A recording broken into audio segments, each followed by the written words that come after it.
Hey y'all.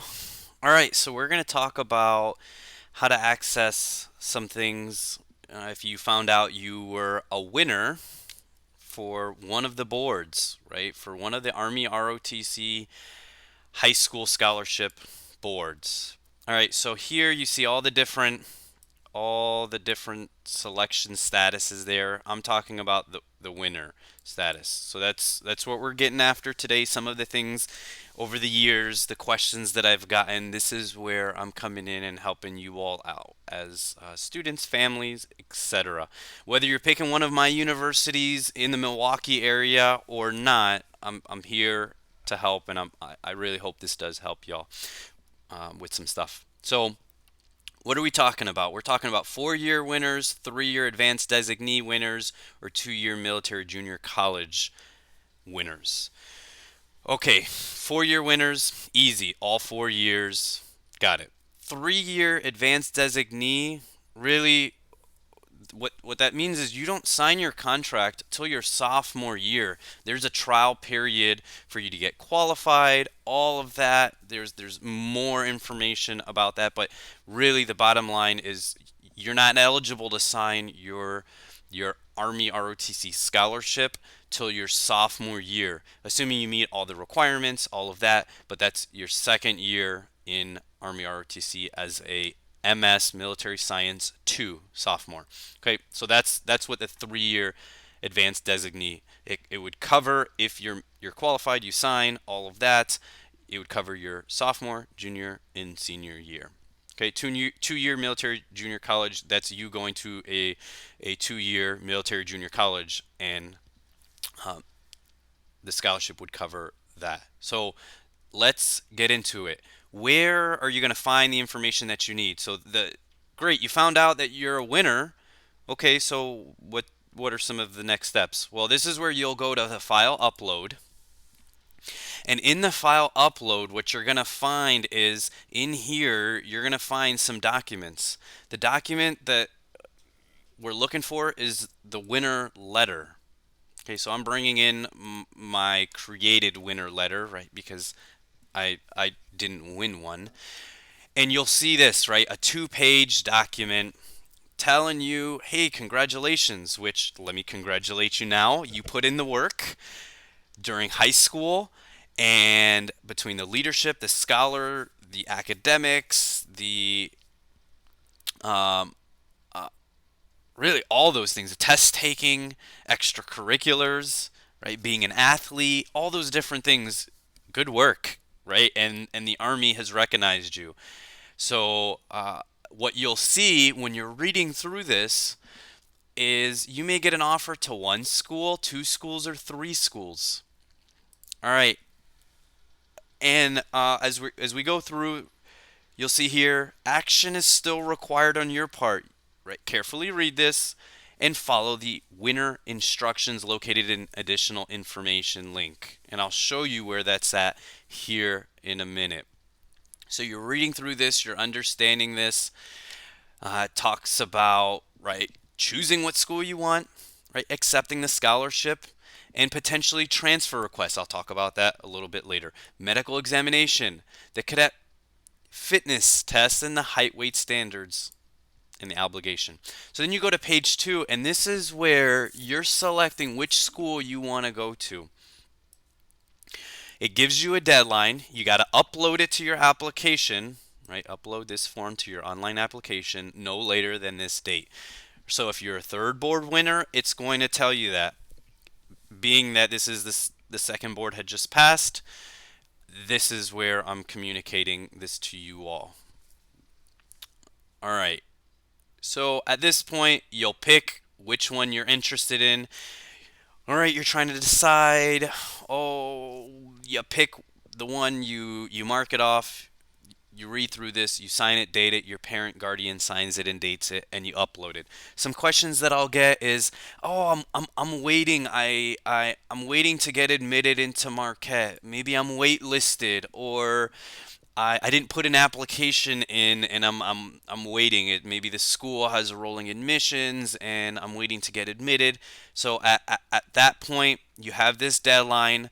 I say mark which one you've been admitted to that you want to attend, and then if you end up getting admitted into another school later, you can always put in the transfer request.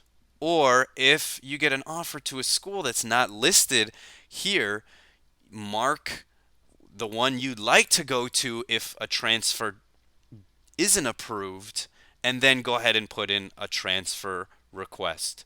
Well, what's part of the transfer request, you may ask? Great question.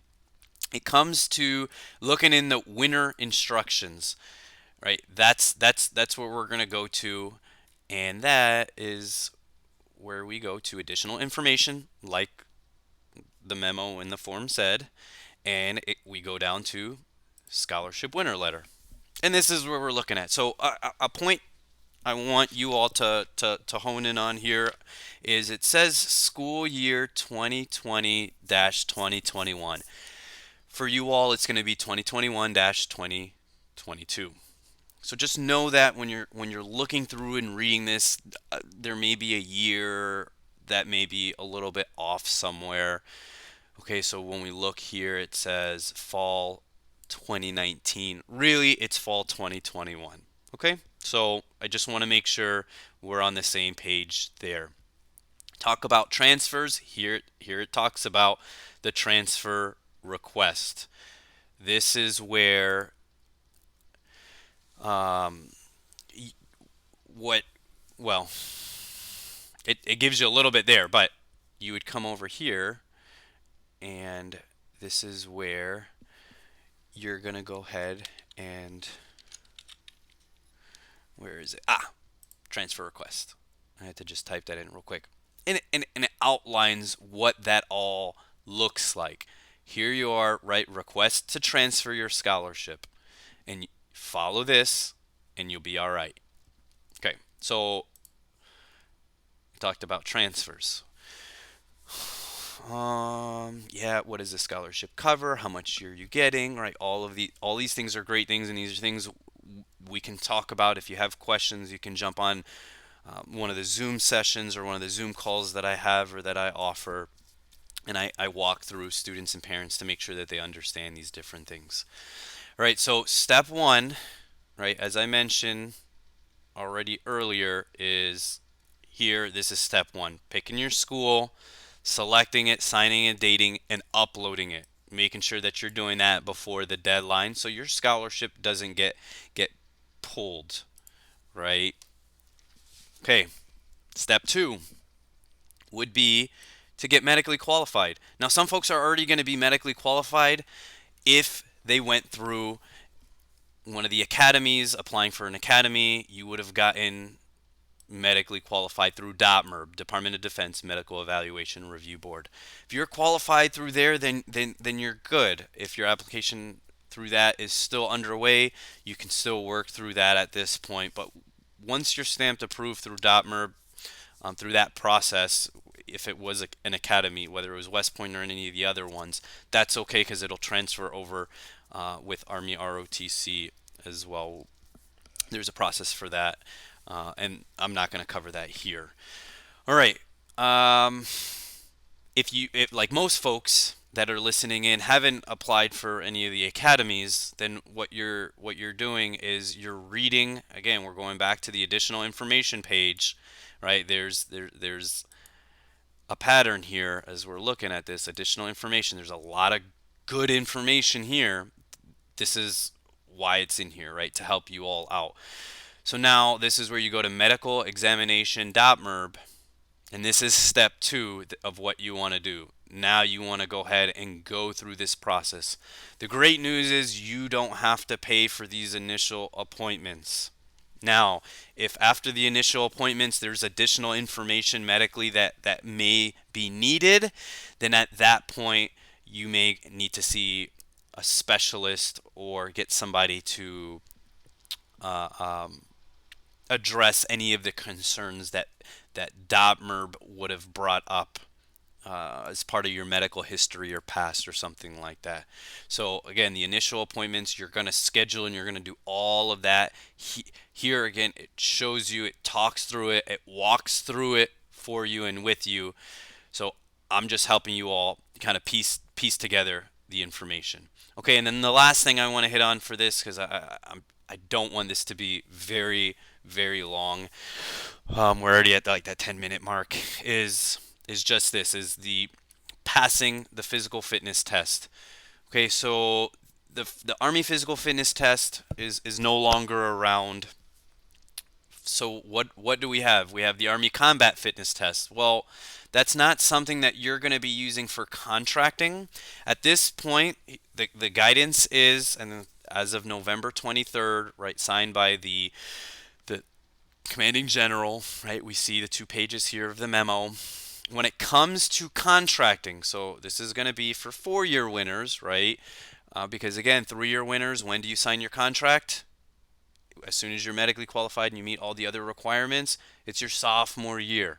Okay, so for 4-year winners coming in fall of 21, what we're looking at this point, as I'm recording this, as I'm doing this in February, uh, for contracting cadets, it's going to be the Cadet Command Fitness Assessment. Okay, so this is what you're looking at. 111, 1 minute of push-ups, 1 minute of modified sit-ups. This is where your hands are placed on opposite shoulders, right? They're crossed, and then the 1 mile run. And here is the chart. This is what you're looking at. Now you'll take the Army Combat Fitness Test once you get to the program. Okay, so you'll see that. You'll get to experience that. We'll help you and train you up on those things. But if you're a 4-year winner, the bare minimum is this when you show up on campus at whatever school it is that you're going to. So hope this helped, and again, hope to see y'all.